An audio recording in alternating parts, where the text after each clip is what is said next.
welcome to another edition of Cracking the Cryptic.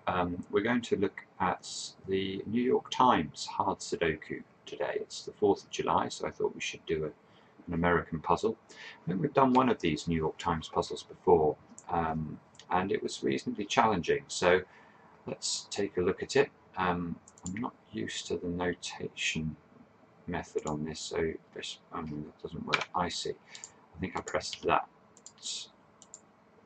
like that. Okay, so there you can see we can make notation the way we would like to. So without further ado, let's see how we go. Okay, you can see that's a 7. See, these two squares here have to be a 5 because this 5 here, I don't know where the 5 is in column 5 here, but I know it's in one of these three positions, so that means that the 5's down here are locked into one of these two cells. Let's flit around and see what we can find. 7, 8, 8.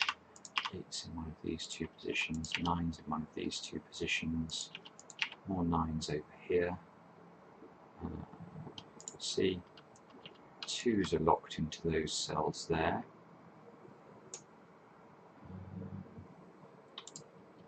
One's up here.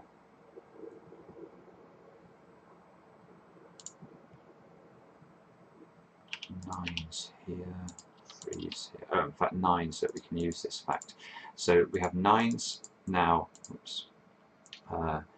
In rows 4 and rows 5, you can see we've identified there's a 9 in one of these two positions and one of these two positions. So there can be no more 9's in rows 4 and 5, because if this is a 9, this will be a 9. We certainly can't have any more 9's, and vice versa. So there cannot be 9's in any of these 4 positions in this 3x3 box over here. That means the 9's are going to go in one of those two positions. Now, I wonder if that's going to help us. 1, 3, 4 and 8. No, annoyingly that's not going to resolve itself here. You can see we can use this 1 to interact now with this 3x3 box, because the 1's have to be in this row 4 portion now. But even that's not going to help us. It's annoying. 7's go into one of these two positions.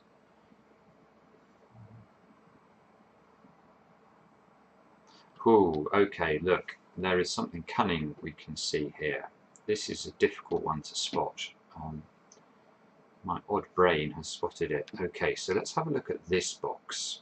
I want you to look at this box and see if you can spot something odd about it. I'd really recommend pausing the video if you can't see it straight away, because this is the sort of thing that will really help you with your solving if you can learn to spot this sort of thing. Now, what you need to notice is that there are 3 digits, obviously, in this box, and there are 3 digits in row 9. There's 3, 4, and 9, which don't appear in this box yet. And this 3, 4, and 9 check these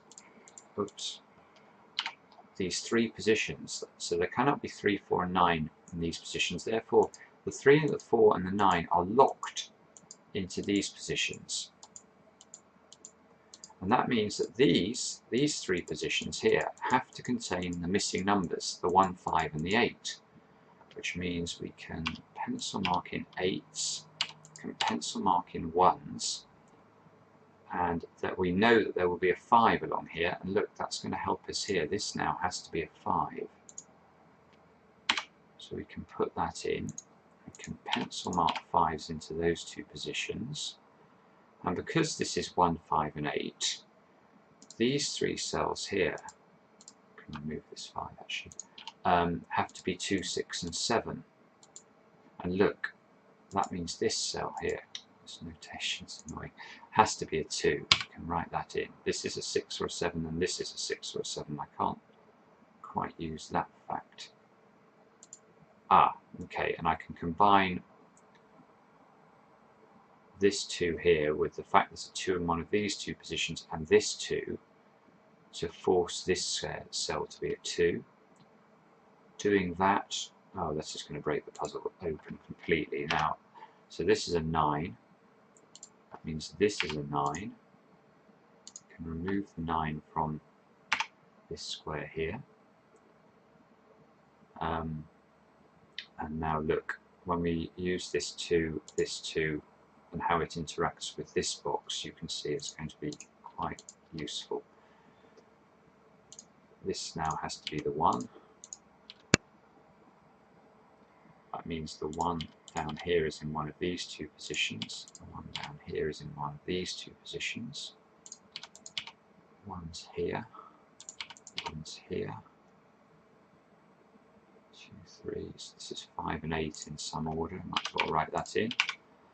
5 and 8. So this is 4 and 6, which gives us another number. 6, 4. This must be a 6 over here, just by simple sudoku rules. 6 in one of those two positions. Therefore, this is a 6.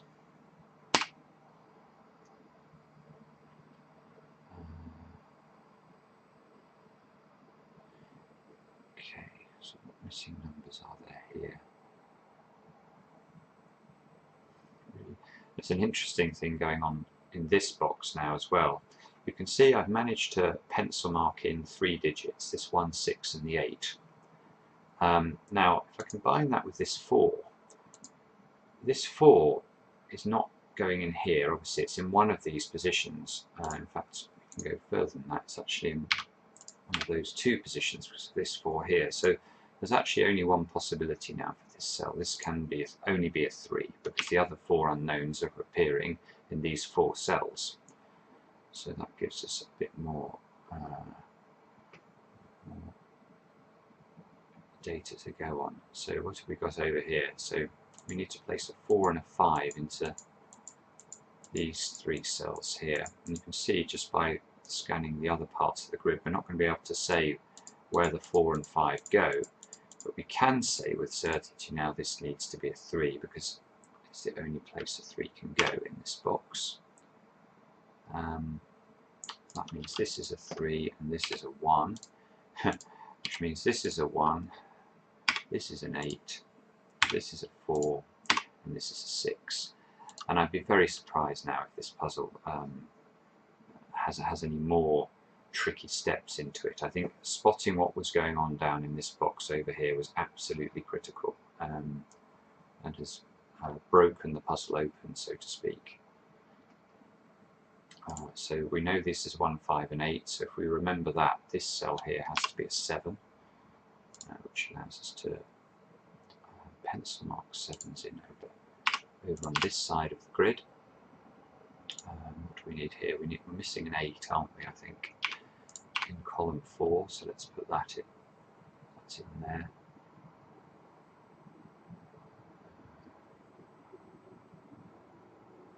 Just see if there's anything obvious we can immediately use to try and make quick progress. We can do a little trick, I think, with this 8, can we? If we look at this 8 and how it interacts with this box, it rules out there being an 8 in this cell. Why is that important? Well, it's important because I've noticed that there's an 8 in one of these two positions, in this 3 by 3 box. Now, the 8s in this box are also forced into rows 1 and rows 3, because we managed to rule out this position. So again, rows 1 and rows 3 are now complete of 8s. We cannot have any more 8s. This is an 8, there'll be an 8 down here in one of these two positions. This is an 8, there'll be an 8 in one of these 3 positions, well, one of these 2 positions actually. So that means that the 8 in this box has to be in one of these 2 positions here. And look, we already have an 8 here, so in fact this cell here, this has to be an 8. Let's put that in. That means this cell here, down here, is an 8. Let's remove this, this 8. Okay, so we're looking to place 2, 3 and 5 along this row. Can't see how to do that yet. 4, 5 and 9 down here. 5, annoying.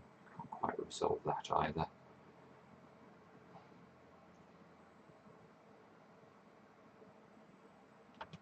Pencil mark the 5s into those cells. The 4s into these cells. That means this is a 3.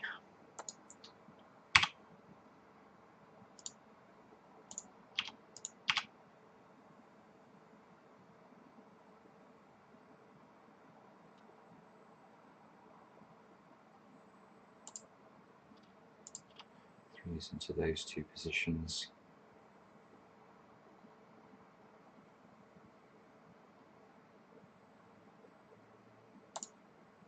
I think I did have a 5 marked in there. It's disappeared for some reason. I can't quite get used to this, the way that this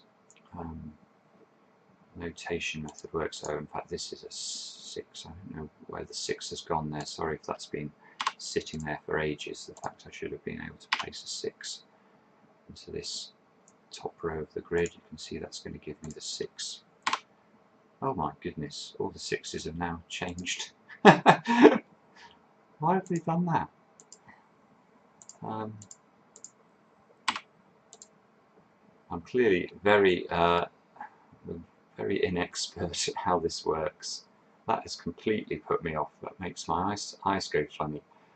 2, 3 and 5. This cell here, I think, is forced to be a 5.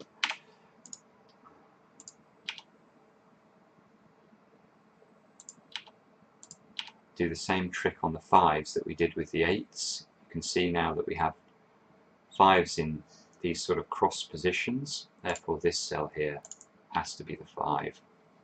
It resolves the 5 and the 1 down here. Allows us to place a 5 here and a 1 here. That means this has to be a 4. That means this is, oh, that's a 4 and that's a 3. That's a 4. Oh, the 4s have gone funny now. 9 and a 2. This has to be a 2. And can we place a 2 over this side of the grid? Not many places, I don't think. 2 in those 2 positions. Does that have to be a 9, I think? Yeah. Oh, the 9s have now gone funny. Oh, this is really confusing. If somebody can write in the chat about why it is that all the numbers are changing fonts, I'd be very interested to know, because I don't want to do another of these puzzles and this happen again. It's oh no, I don't need to put 4 in there, let's put 3.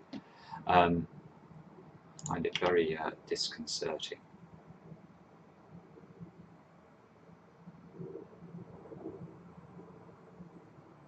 Oh, this is very strange.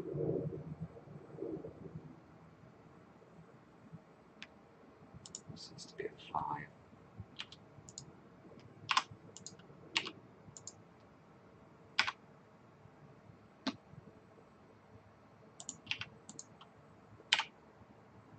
Oh, is it saying that I've done all the 5s or something? Is that why they change colour?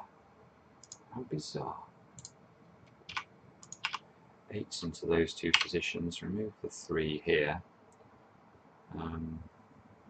What have we got to place here? 2, so this has got to be a 2. It's got to be a 1, 7, 8, 8, and this is a 1. So there we go. Now, actually, I think that was, apart from all the trouble I had with the fonts and making it all look very strange, I'm sorry about that, I'm sure that slowed the solve down a lot. There was actually a couple of instructive points and another example puzzle where A, I think it showed how important our notation is, and B, there was this little trick we could do down on this bottom 3x3 block here, which was cunning actually, and I think it really helped with solving the puzzle. So thank you for watching, and we'll be back again with another edition of Cracking Cryptic soon.